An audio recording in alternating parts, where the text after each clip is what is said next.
Shalom, selamat pagi, salam sehat, dan selamat Advent bagi kita seluruh jemaat Tuhan dimanapun berada. Doa dan harapan kami, kiranya saudara dalam keadaan sehat dan sukacita. Terlebih kiranya, di masa Advent ini, pengharapan kita terus menyala, seraya menanti masa kedatangan Tuhan Yesus Kristus yang kedua kali. Saudaraku yang kekasih, sebelum kita memulai aktivitas hari ini, biarlah kita terlebih dahulu diteguhkan oleh firman Tuhan. Kita berdoa. Damai sejahtera dari Allah yang melampaui segala akal, itulah kiranya yang memelihara hati dan pikiranmu di dalam Kristus Yesus Tuhan kita.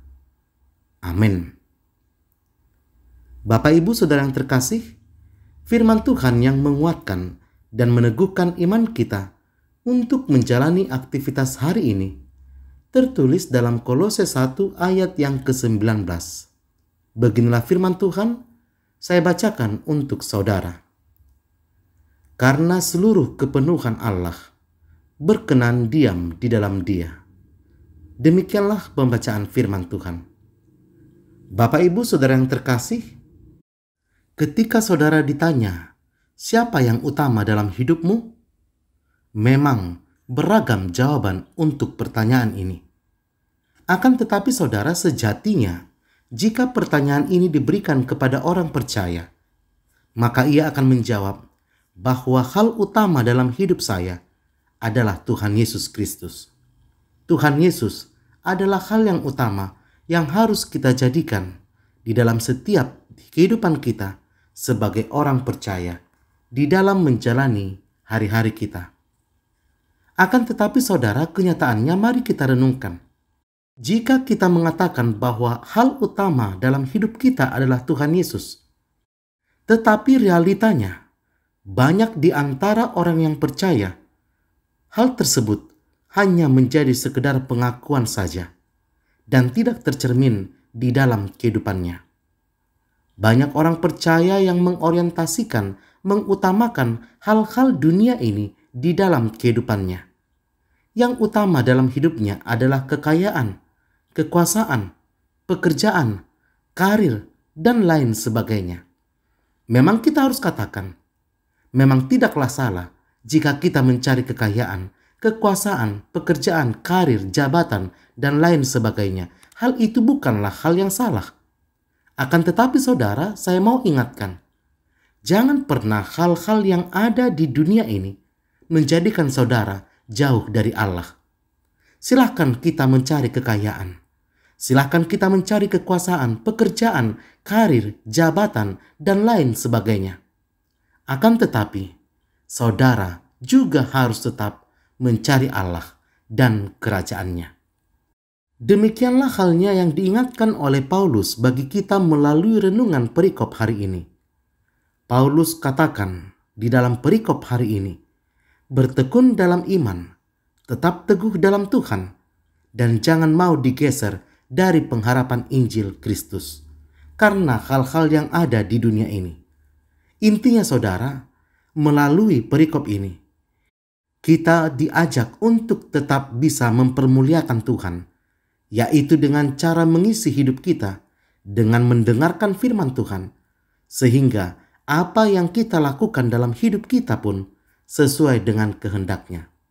Karena memang bagaimanapun kita harus katakan, perbuatan kita sehari-hari adalah gambaran dari apa yang ada dalam hati dan pikiran kita.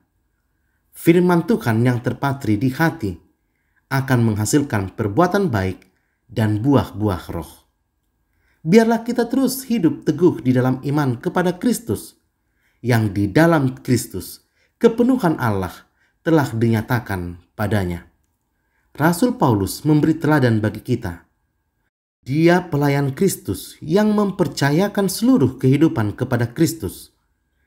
Paulus mengasihi Kristus dengan memberikan seluruh dirinya. Meskipun harus menghadapi tantangan, ia tidak peduli dengan penderitaan yang dialaminya.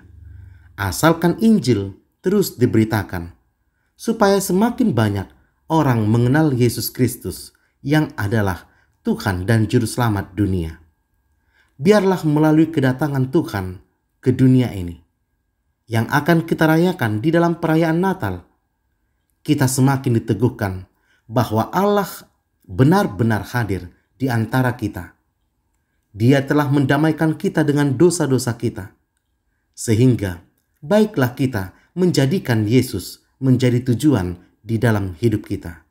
Saudara, jika Kristus adalah yang terutama dalam hidupmu, maka ikuti jalannya, beritakan Injilnya, bertekun dan teguh dalam iman, dan bersyukurlah. Selamat pagi, selamat beraktivitas. Tuhan memberkati saudara dan kita semuanya. Selamat Advent dan selamat menyambut Natal untuk kita semuanya. Tuhan memberkati. Amin, kita berdoa. Terima kasih Tuhan untuk firman yang telah kami dengarkan. Biarlah firman-Mu menjadi kekuatan dalam hidup kami. Kami terus memperbaharui diri kami, dan kami melakukan seturut dengan kehendak-Mu. Biarlah melalui kedatangan-Mu ke dunia, boleh mengubahkan kehidupan kami, agar kami terus melakukan kehendak-Mu dalam keseharian kami. Berkati jemaat Tuhan dimanapun berada. Berkati jemaat Tuhan yang sedang mengalami sakit penyakit. Kiranya kemurahan-Mu memberikan kesembuhan kepada seluruh jemaat-Mu yang sedang mengalami sakit penyakit. Jemaat Tuhan yang sedang bergumul, Tuhan yakinkan mereka bahwa Engkau adalah Allah yang menyertai. Anak-anak Tuhan yang sedang mengikuti studi atau perkuliahan, Tuhan, Engkau berikan mereka kepintaran, hikmat dan kebijaksanaan, agar setiap anak-anak-Mu boleh membekali diri mereka untuk masa depan mereka. Akhirnya kami mau serahkan kehidupan kami ke dalam tangan pengasihan-Mu. Di dalam Yesus Kristus kami berdoa. Amin.